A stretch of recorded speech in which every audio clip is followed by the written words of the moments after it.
What's up everybody, and welcome to another Heroes First Impression / Spotlight video. This time we're featuring none other than the mighty Orcish warlock, Gul'dan. And this is a very special hero because there has been a rumor going on that Gul'dan would eventually find his way into the Nexus, and now with the upcoming release patch notes of the PTR, we finally know what this glorious hero is going to be all about.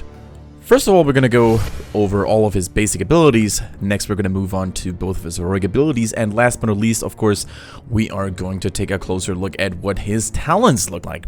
Alright everybody, let's talk about Gul'dan's basic abilities. Gul'dan's trait is called Life Tap. It has a very short cooldown, and it causes Gul'dan to take a certain amount of health as damage, but in return, it restores lost mana. Keep in mind that Gul'dan does not regenerate mana passively like other heroes in the Nexus. He really is dependent on life tapping. His Q ability is called Fell Flame, and this ability releases a wave of flame, dealing damage to enemies standing in the cone. It has a very short cooldown of 1.5 seconds and costs 75 mana. Next in line is Drain Life, his W ability. And what it does is it's going to drain the life from an enemy over 3 seconds, dealing a certain amount of damage and also healing Gul'dan for an even greater amount of health per second. This ability has a cooldown of 10 seconds, and also I would like you to notice that it can be used on both enemy heroes and minions alike. Gul'dan's E ability is called Corruption. It costs 90 mana, has a cooldown of 16 seconds, and it calls forth 3 bursts of shadow energy, dealing a certain amount of damage over time. It can stack up to 3 times. This ability can be aimed quite nicely because it allows you to either cast it right next to you or cast it a little bit up in front, depending on where your target is moving currently. At level 10, Gul'dan has access to 2 heroic abilities. The first one is called Horrify. It has a cooldown of 80 seconds. After a short delay, it deals a certain amount of damage and fears enemy heroes in the area for 2 seconds. Horrify brings an entirely new mechanic to the game, because so far we don't have a fear mechanics in Heroes of the Storm. This can greatly affect the course of battle and can single-handedly disable multiple enemy heroes at the same time. The second heroic ability is called Rain of Destruction. It has a long cooldown of 100 seconds, however it summons a rain of meteors in a large area for 7 seconds. Each meteor will deal a certain amount of damage to an enemy hero or unit if it's getting hit. There's a little bit of an RNG element to this heroic ability, however, because you cannot actively influence where those meteors are going to land. So it's a little bit of a gamble, but if you're willing to take the risk, you can potentially deal a tremendous amount of damage to multiple foes at the same time. Now let's actually take a closer look at Gul'dan's talents. At level 1, we have 4 different talents available. And the first one is called Pursuit of Flame. It is a quest talent, and it requires you to hit 40 enemy heroes with Fell Flame, which is your Q ability. If you successfully do that, Fell Flame's radius will be increased by 10%. The second talent is called Glyph of Drain Life, and it increases the cast range of Drain Life by 25%. It allows Gul'dan to sort of stay out of harm's way, if you will, a little bit more, and allows him to drain and regenerate HP from a safer distance. If you happen to play against a lot of melee heroes, that can certainly prove to be very useful. Third talent at level 1 is called Echoed Corruption, and guess what guys, this is another quest talent, and it requires you to hit 30 enemy heroes with Corruption. That's your E ability. The reward for this quest talent, after successfully managing to hit 30 heroes, is of course that after the third strike, Corruption strikes 3 times in the opposite direction. And we are not done yet. Gul'dan has yet another quest talent called Chaotic Energy. Gathering a regeneration globe causes your next basic ability with a mana cost to refund 25 mana. And if you manage to collect 20 regeneration globes, your basic ability mana costs are permanently going to be reduced by 20, which of course allows you to spam more abilities without having to use your life drain. So not only is this mana preserving, but also health preserving. A very interesting talent for sure. Alright guys, let's take a look at level 4. The first talent is called Health Funnel. The description says, if an enemy dies while under the effect of Drain Life, the cooldown is reduced by 6 seconds. The second one is called Improved Life Tap, and it basically increases the amount of mana gained from Mana Tap or Life Tap by 10%. It goes up from 25% to 35%. So that means you won't actually have to tap as much because you're getting more mana the first time. The third talent is called Consume Soul, and it is an activatable talent. It allows you to instantly kill an enemy minion and heal yourself for a certain amount. Keep in mind that you will get 2 stacks. We're actually going to skill this talent and see what it looks like when you use it.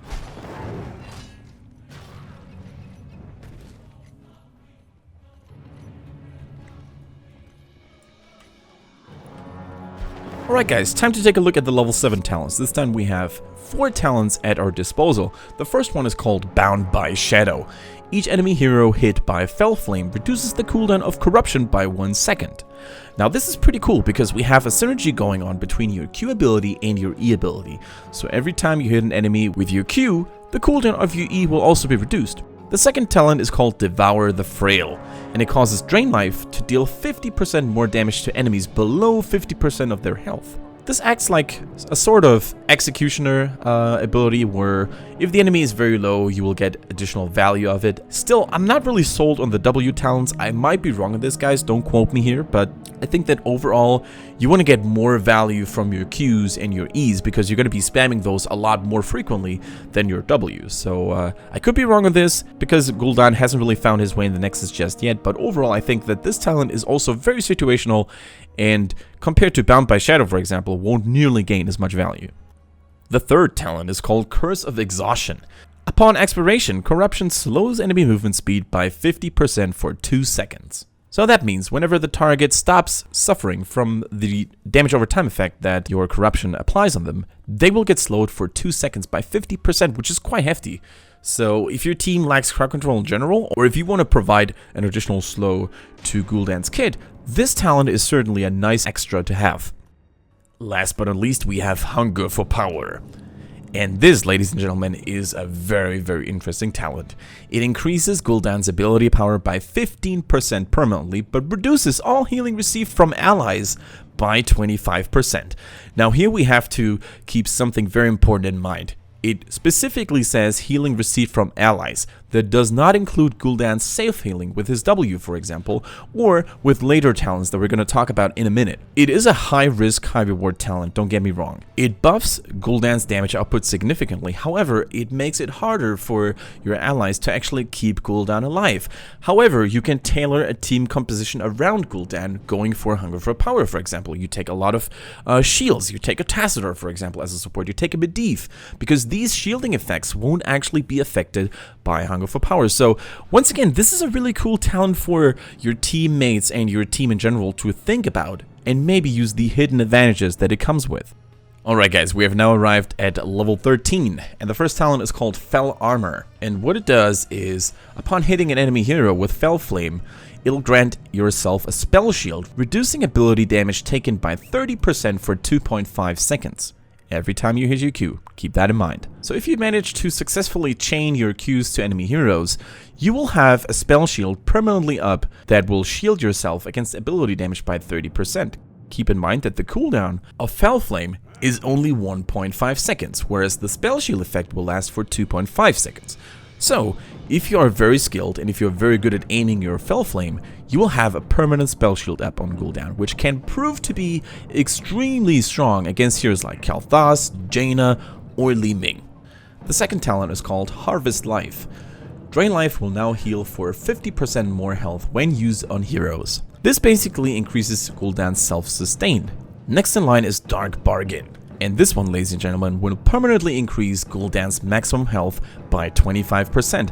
However, it also increases his death respawn timer by 15 seconds. So it makes Gul'dan harder to kill. However, if he does fall, it'll take him longer to reappear on the battlefield, which can be quite crucial, for example, when defending structures, especially the core. Last but not least, we have a Health Stone, and what it does is it adds a activatable talent that has a cooldown of 60 seconds and can be consumed to heal yourself for 30% of your maximum health instantly.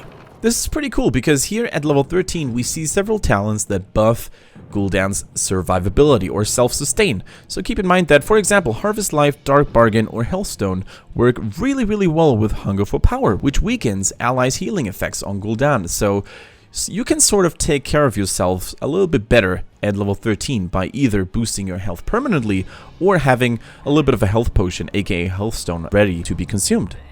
Alright guys, at level 16 we see 3 more talents waiting for us. The first one is called Rampant Hellfire. Fell Flame's damage is increased by 6% for 5 seconds when hitting an enemy hero. This can stack up to 5 times. And let's do the math. 6 times 5 equals 30. So up to a maximum amount of 30% bonus damage. I can already see a synergy between those various Q-related talents, right? You can get yourself a spell shield, you can decrease the cooldown of your E, and last but not least, you can also increase the damage of your next Fel Flame when hitting an enemy hero. Really interesting stuff. The next talent is called Ruinous Affliction. Corruption deals extra damage on impact.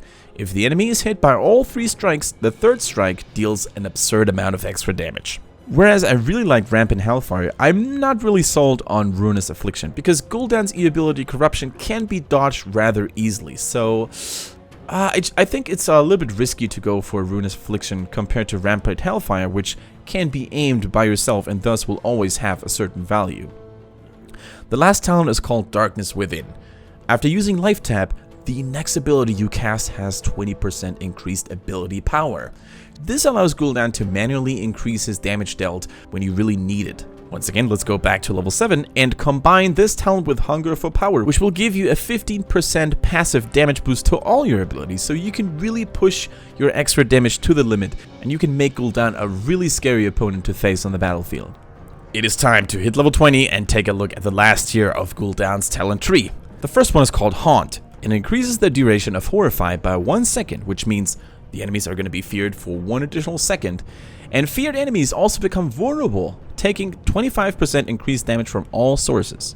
This is incredibly powerful because not only are the enemy heroes affected by fear losing control over themselves, they will now also take increased damage, allowing your teammates to actually collapse on those feared targets and take them down very quickly. The second talent at level 20 is called Deep Impact. Reign of Destruction now slows enemy movement speed by 90% for 0.5 seconds as well. This basically means that every enemy hit by one of those meteors is gonna get slowed by 90%, which is as much as Rhaegar's Earthgrass totem at level 16, which is huge. However, there's a big downside to this level 20 upgrade, right?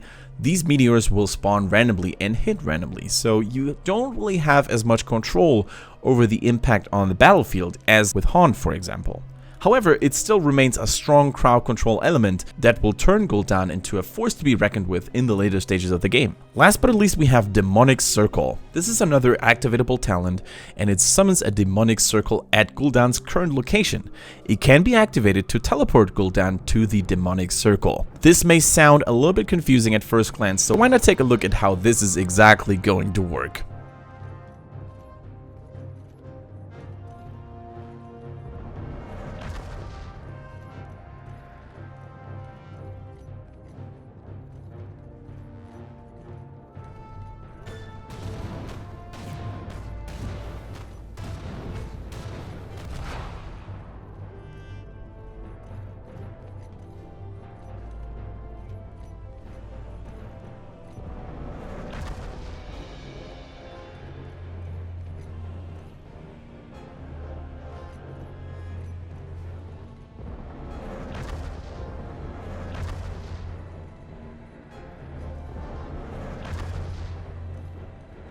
Alright everybody, that's it for today. I hope you enjoyed this first impression video on Gul'dan. Me personally, I'm very excited about this hero entering the Nexus because not only does he feature strong damage abilities, but he's also all about this balance of damaging yourself and regaining your health using your W, for example, or other talents that he has at his disposal.